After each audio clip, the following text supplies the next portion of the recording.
دیکھیں مسواک کرنا تو بالکل جائز ہے، نبی صلی اللہ علیہ وسلم سے صحیح حدیث سے ثابت ہے، روزے میں آپ مسواک کیا کرتے تھے۔ ٹوتھ پیسٹ میں مسئلہ یہ ہے، بذات خود ٹوتھ پیسٹ کرنا بھی جائز ہے، لیکن علماء منع اس لیے کرتے ہیں، اس کو مکروہ اس لیے قرار دیتے ہیں کہ اس میں اس بات کا بہت زیادہ امکان ہوتا ہے کہ حلق میں چلا جائے، کیونکہ وہ ایک ٹیسٹ والی چیز ہے، جھاگ بنتا ہے۔ تو اس لیے دیکھیں نبی صلی اللہ علیہ وسلم نے روزے میں غرارہ کرنے سے منع کیا، غرارے کرنے سے۔ حالانکہ جب ہم غرارے کرتے ہیں تو ضروری تو نہیں کہ پانی حلق میں چلا جائے، اکثر نہیں جاتا، بلکہ آپ احتیاط کے ساتھ اگر غرارہ کریں گے تو پانی نہیں جاتا حلق میں، لیکن پھر بھی منع کیا، کیوں؟ ٹوٹنے کا خطرہ ہوتا ہے، پانی کے حلق میں جانے کا خطرہ ہوتا ہے۔ تو اسی وجہ سے علماء منع کرتے ہیں کہ بھئی آپ روزے میں ٹوتھ پیسٹ نہ کریں، کیونکہ اس کا جھاگ ہوتا ہے بہت زیادہ، اس میں ایک جو ہے وہ کوانٹٹی بھی اس کی ایسی ہوتی ہے کہ وہ اس کو روکنا بعض دفعہ مشکل ہو جاتا ہے، اس کی چھینٹیں حلق کے اندر چلی جاتی ہیں، اس سے روزہ ٹوٹ جائے گا۔ تو روزے کو بچانے کے لیے، ٹوٹنے سے بچانے کے لیے یہ فتویٰ دیا جاتا ہے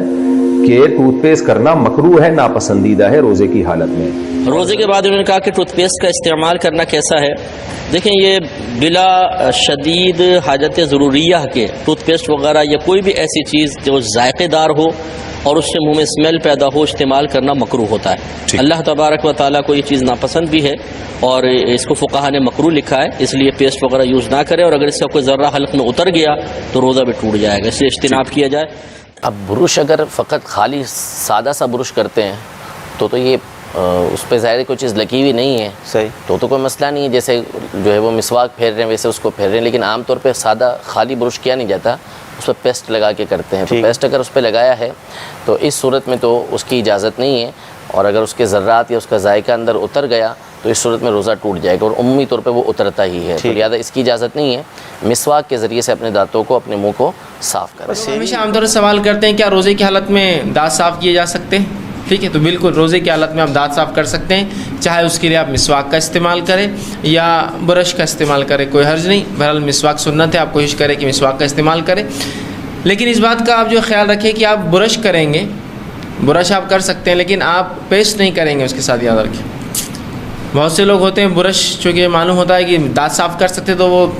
جو ہے پیسٹ سے کرتے ہیں، تو یاد رکھیں پیسٹ لگانا درست نہیں ہوگا دانت صاف کرنے کے لیے، اس لیے کہ جب آپ پیسٹ لگائیں گے تو پیسٹ کے اندر جو آپ جب اس کو مل لیں گے تو ظاہر سی بات ہے 100% ختم نہیں ہوتا،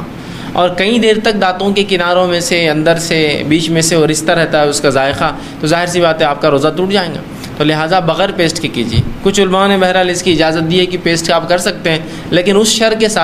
ساتھ کہ وہ پیسٹ کی خصوصیت ہوگی پانی میں گھل کر پورا باہر نکل جائے جب آپ کلی کرے تو۔ ہمارے پیسٹ ویسے نہیں ہوتے ہیں، کئی دیر تک اس کی خوشبو اور وہ آتی رہتی ہے، ظاہر سی بات اس کا ذائقہ منہ میں رہ جاتا ہے، ٹھیک۔ تو آپ بغیر پیسٹ کے جو ہے کریں گے، اور مسواک تو بہرحال سنت ہے، آپ روزے کی حالت میں مسواک کر سکتے ہیں، ٹھیک۔ کچھ لوگ چونکہ بہت سے لوگ ہیں دانت صاف نہیں کرتے رمضان کے مہینے میں، اس لیے کہ حدیث میں آتا ہے کہ روزدار کی منہ کی بو اللہ رب العزت کو مشک سے زیادہ پسند ہے، تو یہاں بتانے کا مقصد یہ ہے کہ وہ بدبو جو انسان کی بھوکا رہنے سے، پیٹ میں ہوا جانے سے ہوتی ہے، انسان سانس لیتا ہے اور بھوکا ہے تو اس سے کیا ہوتا ہے، قسم کی بو ہو جاتی ہے اس کی سانس میں، یہ مراد ہے، نہ کہ آپ دانت گندے رکھ کے جو ہے بدبو کرے اور کہے کہ یہ اللہ کو پسند ہے۔ اللہ کو غلاظت پسند نہیں ہے، ناپاکی پسند نہیں ہے، ٹھیک۔ تو لہٰذا آپ برش کر سکتے ہیں، دانت صاف کر سکتے ہیں، دانت صاف کرنے کے باوجود بھی ایک قسم کی بدبو جب منہ میں ہو ہی جاتی ہے روزے کی وجہ سے، وہ الگ شکل ہے، ٹھیک۔ دانت برش کرنے سے روزہ تو نہیں ٹوٹتا، دانت برش کرنے سے نہیں ٹوٹتا، ٹوتھ پیسٹ نہ استعمال کریں، صرف ٹوتھ برش استعمال کریں۔ اور میں بتاؤں ٹوتھ پیسٹ جو ہے نا، میرے ساتھ تو یہ ہے کہ میں جب ٹوتھ پیسٹ روزے میں صبح استعمال کر لوں نا ختم سحری سے پہلے، تو زبان خشک رہتی ہے پورا دن۔ اس کی بجائے آپ مسواک استعمال کریں یا ٹوتھ برش صرف استعمال کر لیں اگر روزے کے دوران کرنا ہے، ورنہ ختم سحری سے پہلے ٹوتھ برش ضرور کریں اور افطاری کے بعد کر لیں، دوران نہ کریں کیونکہ یہ ذائقہ ہے۔ ویسے تو بخاری میں موجود ہے کہ روزہ دار ہانڈی کا ذائقہ چکھ سکتا ہے، لیکن وہ تو ضرورت ہے، یہاں پہ ضرورت نہیں ہے کہ آپ ٹوتھ پیسٹ استعمال کریں، آپ ٹوتھ برش خالی استعمال کر لیں، دانت صاف ہو جائیں گے، یا آپ مسواک استعمال کریں۔ اور پھر بخاری مسلم کی وہ حدیث بھی تو دیکھیں نا کہ اللہ تعالیٰ کے نزدیک جو روزہ دار کی منہ کی بدبو ہے وہ کستوری سے بھی بہتر ہے، تو اللہ کو تو یہ بدبو پسند ہے، ٹھیک ہو گیا جی۔ تو مسواک کریں، صحیح بخاری میں ہے کہ نبی علیہ السلام روزے کی حالت میں بھی مسواک کیا کرتے تھے۔ ٹوتھ پیسٹ نہ کریں، صرف ٹوتھ برش کر لیں، اور ٹوتھ برش کرنے سے کافی صفائی ہو جاتی ہے، ٹھیک ہو گیا جی۔ یا آپ ختم سحری سے پہلے پہلے کر لینا, 5 منٹ پہلے روزہ بند کر لیں, اس میں کون سا مسئلہ ہے؟ ضروری ہے کہ آپ نے اصل میں تو کھانے کے بعد برش کرنا ہوتا ہے نا.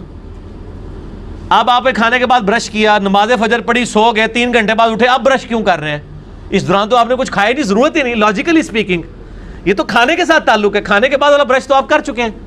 اسی طریقے سے میں نے دیکھا ہے لوگ رات کو برش کر کے سوتے ہیں, صبح اٹھ کے پھر ٹوتھ پیسٹ کر رہے ہوتے ہیں کھانے سے پہلے. ضرورت نہیں ہے, رات کو کر کے سوئے, صاف ہے, صرف کلی کر لیں یا مسواک سنت کے طور پہ کر لیں. برش کرنے کی ضرورت ہی نہیں ہے آپ کو ٹوتھ پیسٹ, کیونکہ دانت تو آپ رات کو صاف کر کے سوئیں, رات کو سونے سے پہلے ضرور صاف کر لیا کریں.